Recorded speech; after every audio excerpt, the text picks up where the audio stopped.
So that was a lot.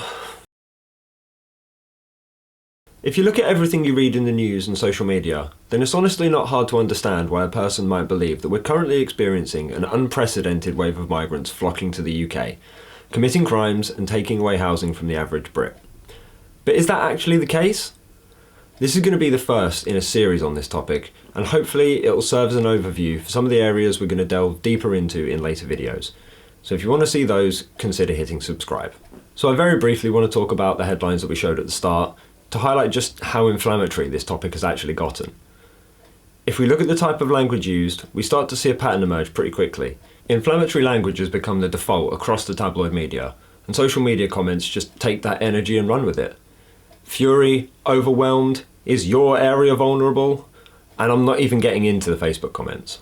So we can see that we're not getting a lot of rational judgment from the way most of the media are portraying this.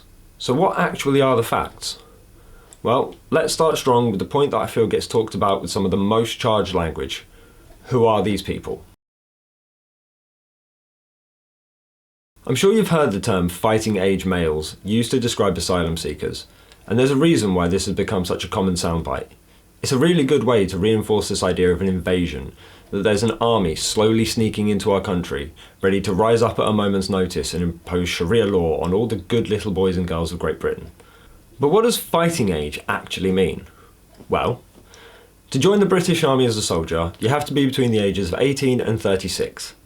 Now, under the Military Service Act of 1916, you could be conscripted between 18 and 41, and that great bastion of knowledge, the Daily Express, describes them as men aged 18 to 45. So it's a bit of a fuzzy term.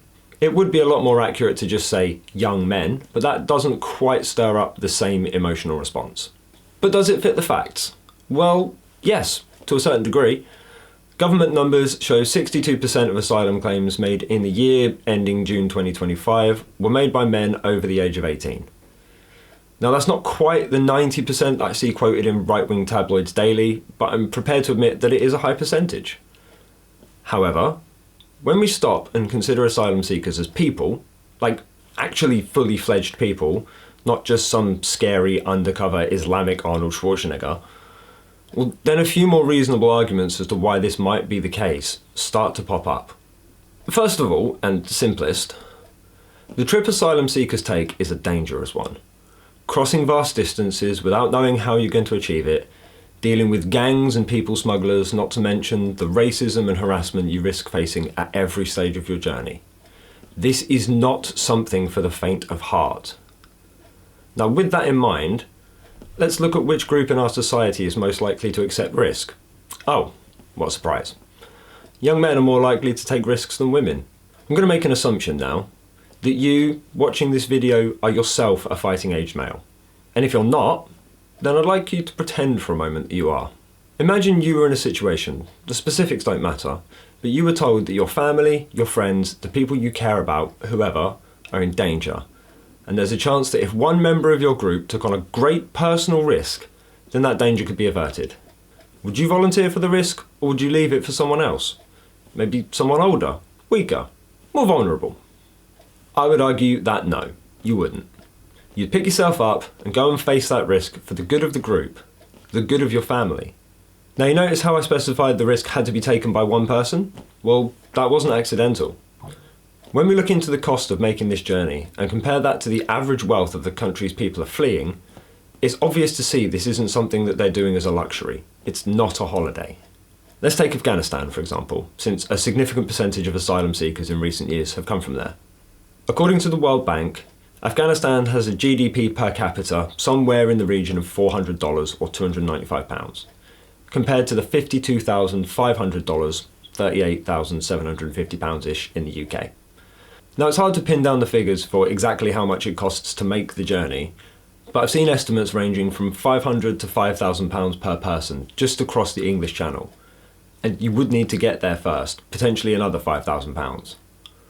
Therefore, families will often pool their resources, choosing one member to make the dangerous and exhausting journey in the hopes that they can then assist the rest of the family through the safe and legal routes the right wish all asylum seekers would take, if the government hadn't just suspended family reunion applications for refugees.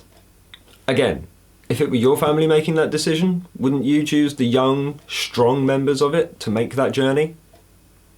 Okay, so that explains a good percentage of our fighting age males. But what about the rest of them? Well, of the remaining 38%, we can see that it's made up of 21% women over the age of 18, with 11% being male children and 7% female children. Not every family is comparatively lucky enough to have members left who can take the risks for them. Remember that asylum seekers don't take this journey by choice. They're fleeing war and persecution, and I'll leave it up to you to fill in the blanks as to why that might leave a family without young men to rely on. And 38% isn't a small percentage either. When we focus on the invasion rhetoric, we often forget about the thousands of women and children who come to this country every year, facing all the same risks as the men and desperately hoping for a chance at safety. You hear a lot of claims about migrants not respecting women and children, but how much respect are we showing to some of the most vulnerable women and children in the world? Well, first of all, this argument always seems to imply that other countries don't take in refugees, or that Britain takes in more than its fair share somehow. This is misinformed at best, and laughable when you really look into it. The vast majority of refugees do actually stay in the first country they make it to, with countries in the Middle East taking in numbers of people that would make Nigel Farage's head explode if they all came here instead. And even within Europe, Britain ranks 17th for refugees per head of population. Okay, what about those who do choose to come to Britain? Why aim for Britain in the first place, and why not stay when they find somewhere safe along the way?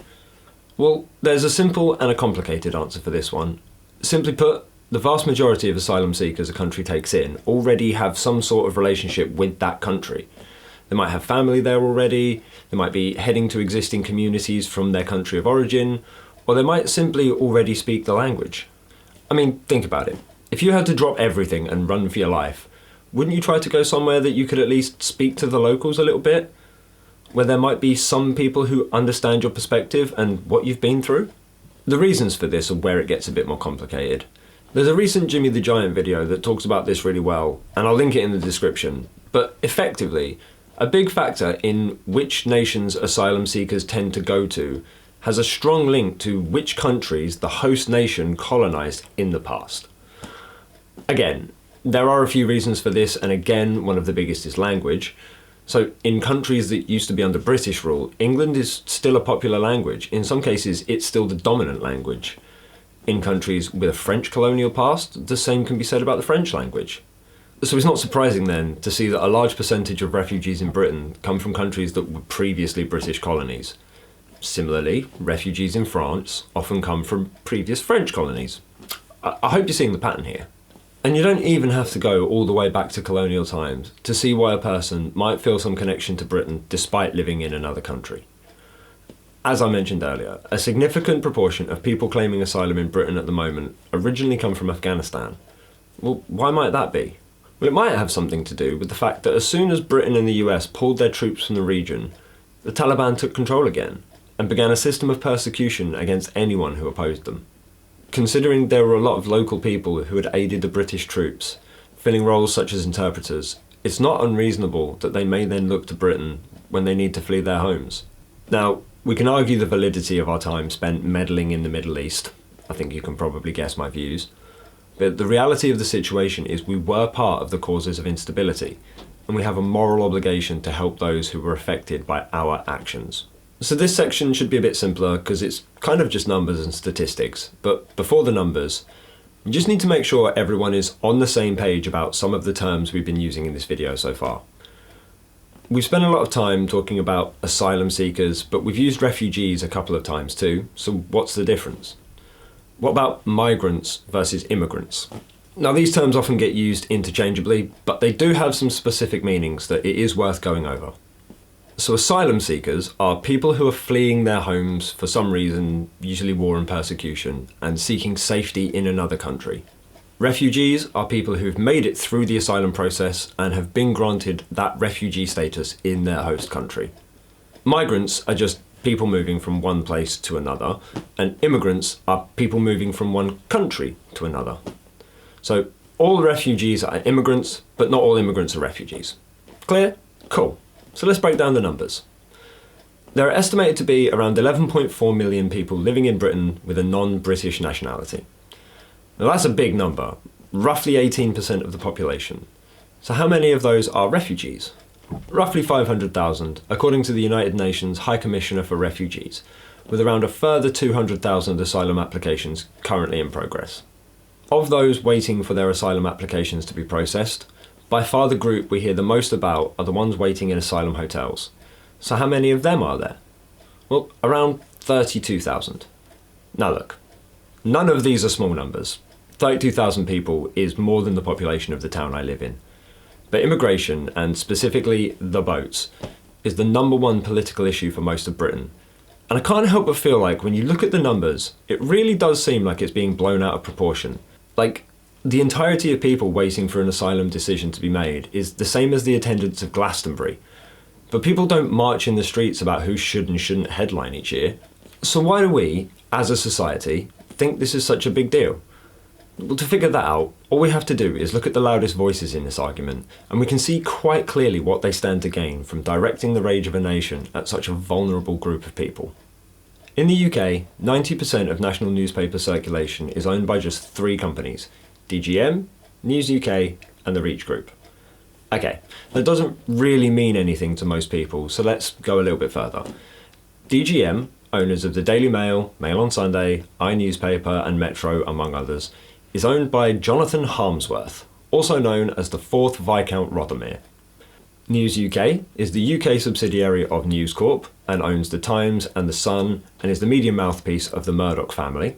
I don't think you need me to tell you who they are. And finally, the Reach Group, Daily Mirror, Express, Record and Star, is a publicly traded company, so it doesn't have an owner per se, but it is worth noting that the chair of the board of directors, Nick Pratt-John, is also the chairman of the TSB banking group.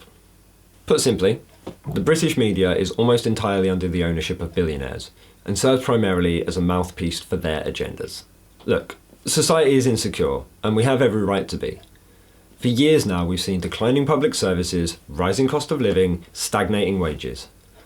British people work hard, day in, day out, and they don't feel the reward for their hard work.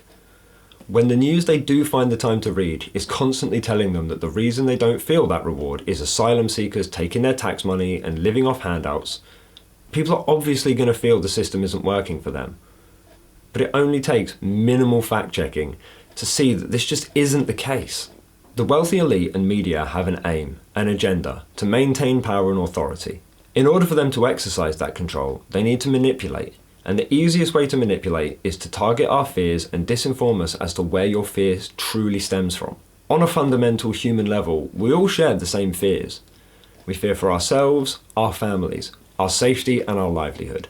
Billionaires have spent the last few decades and a fraction of their fortunes, but still a truly mind-boggling amount of money, convincing the average person that the massive transfer of wealth from the many to the few has had nothing to do with worsening living standards, and that it's all the fault of refugees. Personally, I find that idea insane, and hopefully I've gone some way to convincing you of the same.